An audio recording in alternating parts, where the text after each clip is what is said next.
One day, imagine yourself having to listen to a black man talk about Finland. Look, ladies and gentlemen, welcome to the scary door. Hey guys, welcome back to my channel. My name is Micah. This is Winston. You guys are rocking with us on Micah's Intellectual Corner. On today's episode, we're diving back into some Geography Now Finland. If you guys want me to react to your country or whatever, because I'm trying to dive back into these geographies now, please spam me in the comments, because a lot of these comments do get lost throughout all these other videos that I do. So please spam me in the comments. I promise you, I will see your comment and I will get to you. Without further ado, though, let's just go ahead and get into it. Let's roll.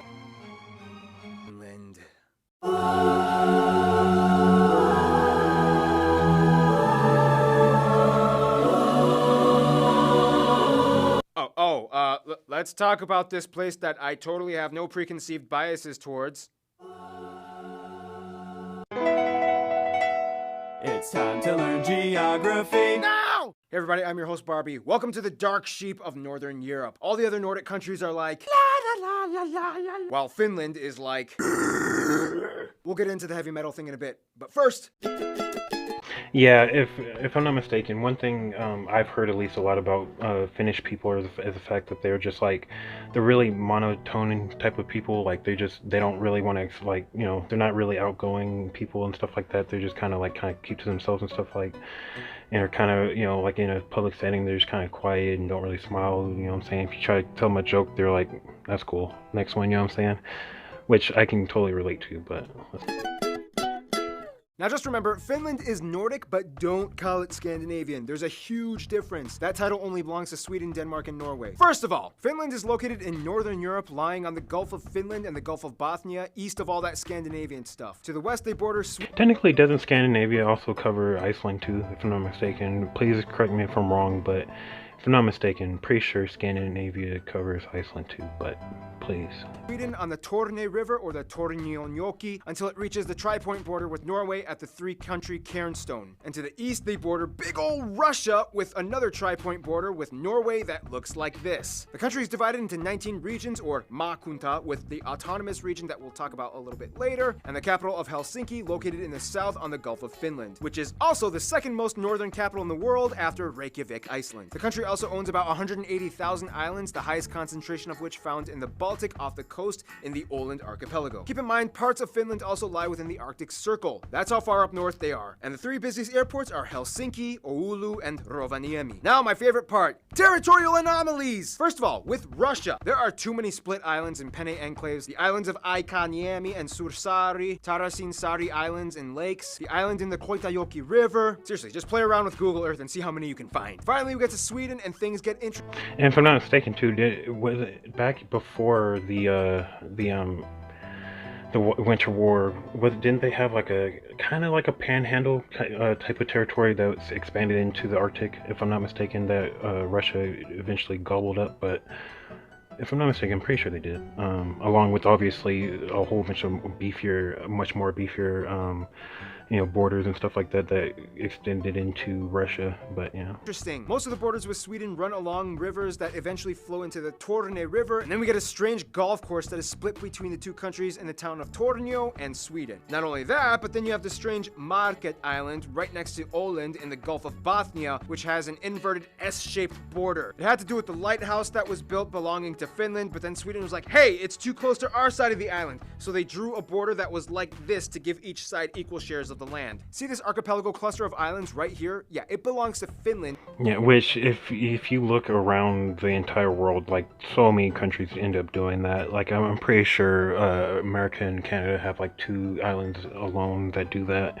That we and what I want to say, like Denmark and some other countries, like a whole bunch of countries usually do that, if I'm not mistaken. Even though most of the people here speak Swedish. Åland is Finland's strange little administrative anomaly. Long story short, it used to belong to Sweden, but then the Russians took over it in addition to Finland. But then after the Russian Revolution, Finland became free, and then the UN decided Åland should belong to Finland with autonomy. But then the Soviets started attacking again, and then Finland was like, nope, and then fought back relentlessly, defending themselves and Åland, and Sweden just kind of sat there and didn't really do much for Åland as they decided to stay neutral. Finland defending Åland was kind of like the turn. Although, and I feel like it is important to say, Sweden did send volunteers to help out Finland in the Winter War. I don't think a lot of people know that, but they did send a few different volunteers to help out. Not a whole bunch to, obviously to sway any victories or anything, but they did help out a little bit. Point. Now it's kind of like, Åland, come back to me! Look, Sweden, we had some great times, but you kind of really didn't do much for me when things got crazy. I mean, Finland defended me, okay? And he treats me well, okay? His tax incentives are great. It's time to move on. It's not me. It's you. Åland! Also, Finland kind of threatened that if Åland was ceded back to Sweden, they would demand the Tornio Valley. Now, before the whole Soviet thing, Finland operated the regions of Karelia, Sala, Kuusamo, Petsamo, and some extra islands in the Gulf. After the wars with the Soviets, these regions were all ceded back to Russia, effectively cutting off their access to the Arctic Ocean. Very quickly, some notable sites and landmarks would have to be the old castles like Savonlinna, Hämeenlinna, Olavinlinna, and the most renowned Suomenlinna. You can probably guess what Linna means by now. Rovaniemi is otherwise known as the home of Santa Claus, where you can go reindeer sledding. Inari and Ivalo is where you can get a real Sami traditional cultural experience. Of course, Helsinki is the epicenter of Finnish architecture and culture, with landmarks such as the Tempeli Aukia Church excavated into a rock, Mannerheim Street, the busiest road with all the shops and austere post-Soviet influenced blocky colonnaded buildings, or the iconic Helsinki Cathedral. Now those are all great, but Finland isn't really much of a tight metropolitan type of country. They love their space and have quite a bunch of it. Let's see what lies outside these cities, shall we? Now, if you want me to make this simple, some would argue that Finland is the best winter wonderland in the world. I mean, Canada's cool, but they have too many bears, and Iceland is too explodey, and Russia is too cold. Seriously though, the land is generally flat, except in the north by the border with Norway, in which the highest mountain can be found, Mount Halti, although the peak is in Norway. However, but don't they also have a lot of forests and lakes in the south, if I'm not mistaken? Like, please, correct me if I'm wrong, but pretty sure map-wise I've seen like a crap ton, because if I'm not mistaken, the entirety of, obviously the entirety of Finland, Sweden, and Norway were pretty much, a lot of Russia were pretty much covered by glaciers, if I'm not mistaken, during the Ice Age, and once they receded back, they left a crap ton of lakes and stuff like that up there, but, I don't know. In 2017, Norway plans to give Finland the peak for their 100th anniversary of independence from the Soviets. Finland is just wonderfully crisp and refreshing, usually ranking in the top 3 countries in the world with the cleanest air quality. This is partially because Finland is almost 80% covered in forest, one of the highest concentrations per square kilometer in the world, only behind countries like Gabon and Suriname. This makes Finland the largest producer of wood in the EU and one of the top in the world. Not only that, but Finland has about 188,000 lakes, most heavily concentrated in lakeland. And in addition to lakes, about 10% of the country is comprised of all water bodies like rivers, ponds, and streams. When mixed with the land, this makes about 1/3 of the country home to swamps and bogs, making it the highest wetland proportion country in Europe and disputably the world. Maybe. But our floods are crazier. Fittingly, the name for swamp in Finnish is suo, and the word for Finland is suomi. I mean, technically, they also have like 9 other words for swamp. I mean, technically, they could have, instead of having Bangladesh, they also could have probably put the Netherlands there too. Either one would have been perfect.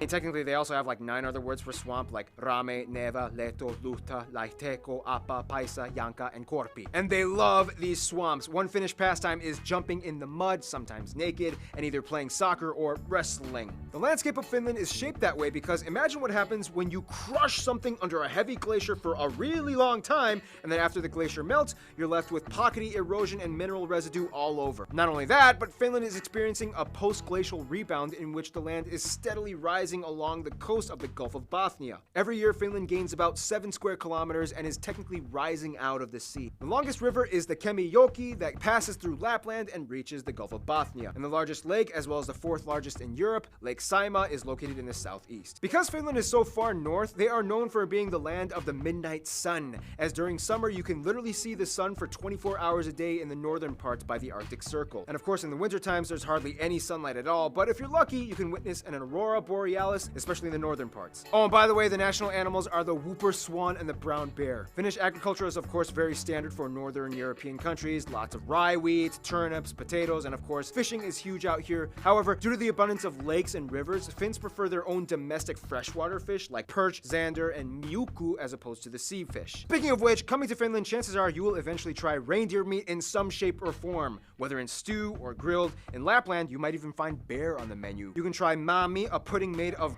Something tells me, I mean, obviously I've never tried it, so I don't know what the hell I'm talking about, but something tells me that stuff is just really chewy or gamey. I don't know, it's just, something about it just seems gamey or chewy. Rye, and of course, every Finn will make every visitor try this strong, salty salmiakki. They love salmiakki so much that they made it into an ice cream, and it's so good, and I'm so mad they don't sell it in my hometown. Oh yeah, in the wintertime, they build ice hotels, and there's like this cool waterfall in the Paratisi Kuru area in the Uru Kekkonen National Park. Okay, let's talk about Finnish people. Okay, if you go to Finland, you will most likely experience a rather intense yet intriguing social construct. First of all, the country has about 5.5 million people and is the most sparsely populated country in the EU. The country is about 90% ethnically Finnish, about 6% are Swedish, and the rest is made up of everything else under the sun like Russians, Estonians, Asians, and Africans. They use the euro as currency, they use the type CEF outlets, and they drive on the right side of the road. Of course, the Finnish people speak the Finnish language, which is arguably one of the hardest languages on earth to learn. Conjugation is a mess, nouns and adjectives have inflectionary forms, whatever that means. Nonetheless, Finland has one of the best schooling systems in the world. In Finland, school hours are shorter, less homework is given, and there are virtually no mandated standardized tests apart from the exam you take in your final senior year of high school. Also, if you get your PhD, you have the option to get a sword and a top hat along with your diploma. This is also why Finland is one of the most English-friendly countries in Europe. Children are taught around ages 9 to 11, and most people of the younger generation can at least hold an impressively fluid conversation. Finland is actually a conscription country in which all men ages 18 and up are required to serve either in the military or civilian services anywhere from 165 days to a year, depending on the... And if I'm not mistaken, their entire force is literally only, their main objective is literally just to defend their borders from Russia. And it's like he pretty much said, it's like 100, like, if I'm not mistaken, like 170,000 there that are literally just there to stop and fight Russia pretty much, which is why I think Russia, you know, doesn't or hesitates whenever going towards Finland and stuff like that. And I don't know if he's going to say it, just in case he doesn't though, but I'm sure he might. Finland also had the, which I'm sure it's like a duh, but to everyone watching this, but Finland also had the world's deadliest sniper, and they also had, if I'm not mistaken, they also had one of the only soldiers, probably not one of the only soldiers, but one of the most famous only soldiers in World War II that fought for the Finnish army, the German army, and the Americans. So, you know, very, you know, different if you think about it, but yeah. Type of service applied for. Åland Islands are exempt from the military conscription but are required to serve in some kind of institution like the Coast Guard or civil services. Finnish culture is actually pretty funny. The stereotype is that Finns are incredibly quiet and don't talk that much in most public transactions. Just mind your business and no small talk. The cartoon Finnish Nightmares illustrates this concept pretty well. Check it out. Which is funny because Finland is huge on the boisterous, loud, and flashy heavy metal culture, having the highest concentration of heavy metal bands out of any other country in the world with nearly 650 per 1 million residents. Finns also invented the wife carrying competition, in which a man must carry either his wife or girlfriend or any girl that agrees to get tossed around in an obstacle course, and the winner gets the women's weight in beer. It's very strategic because if you want to win, you might want to carry a lighter wife, but if you want more beer, you better do your squats, bro. Now, if you must know one thing about Finnish culture, you have to know about sauna. The Finns invented the sauna. Most homes, hotels, and apartments have a sauna built into them. They actually had a sauna competition at one point, but then a Russian guy died and they had to kind of cancel it. Overall though, Finns are kind of brought up in a mindset known as sisu. That's a heat stroke freaking waiting to happen. That's a horrible idea. Kind of hard to explain the exact definition of it, but it kind of means something like guts or determination and never giving up, which really helped them along the fight with the Soviets. Sisu is to Finland what Jantaloen is to Denmark. There are so many other things I wish we could talk about, but we're running out of time. But we do have time for friend time! Historically, Finland was kind of always a little lonely. I mean, few, if any, trading routes ever went through this area. Even the Mongols were like, we're good, nah, yeah. But I mean, yeah, think about it, because I mean, no offense, but Finland literally sits in the very back of the freaking, of the Baltic Sea, so I mean, there's not really anything that needs to be going through the main part of the Baltic Sea, if I'm not mistaken, is the choke point between Denmark and Sweden. Or like, so yeah, I mean, it kind of makes sense. Not to mention, of course, for the Mongols, there wouldn't have been anything really of, you know, strategic power up there. There's nothing but if they have an 80% freaking coverage of forest now, could you just imagine it back in the 1200s? Like, it'd been nothing but snow and forest, so yeah, there's no point, but yeah. Carry on. Nonetheless, over time, Finland did develop relations and to this day is one of the most diplomatically outreached countries in the world. I mean, the Finnish passport is the #1 ranked and most sought after as it has the highest number of visa-free countries applied to it. First of all, Finland generally gets along with other Nordic countries. However, they have the biggest frenemy relationship with Sweden. They'll trade and share a beer or two, but when hockey season comes, the bloodbath begins. When it comes to Russia, Finland kinda has to be their friend because Russia has the longest border with them and business is important. Nonetheless, Russia is kinda seen as like the next door neighbor that you once got into an argument with, but then you kind of fixed things up, but then you kind of really didn't get over it, and then you have to see them every other day in the morning as you go to work. Germans are always welcome in Finland, and Hungarians are like the long-lost distant cousins that they just discovered and are trying to build a relationship with. Their best friends, though, might be Estonia and Norway. Everybody loves Norway! It's like the Cameroon of Europe. Norway has never had any controversy with Finland, and with the recent mountain gift proposal, relations are only strengthened. Estonia is like the nagging little sister that tries to imitate her bigger brother. I mean, they both even have the same national anthems, but in the end, they are family and Finland always loves her. In conclusion, Finland really is a winter wonderland with quiet people that transform into metal monsters after a pint of long drink, topping their days off, baking themselves in human ovens for fun. And with that, we finish the Finnish episode. Ah, you waited for that for over 10 minutes. Stay tuned. The country that must not be named is coming up next. Yeah, and obviously when it comes to Macedonia, I feel like a lot of people have a problem with that because there's just mainly Slavic people living there, and you know, historically Macedonians are closer related to Greeks, if I'm not mistaken, but I could be wrong, and watch me get freaking pummeled in the comments for that if anybody even cares. But in any case, thank you guys again for joining me on another episode of Mike's Intellectual Corner. If you guys like this one, don't forget to like, comment, subscribe. Say peace out to Wednesday. I'll see you guys in another one. I'm out.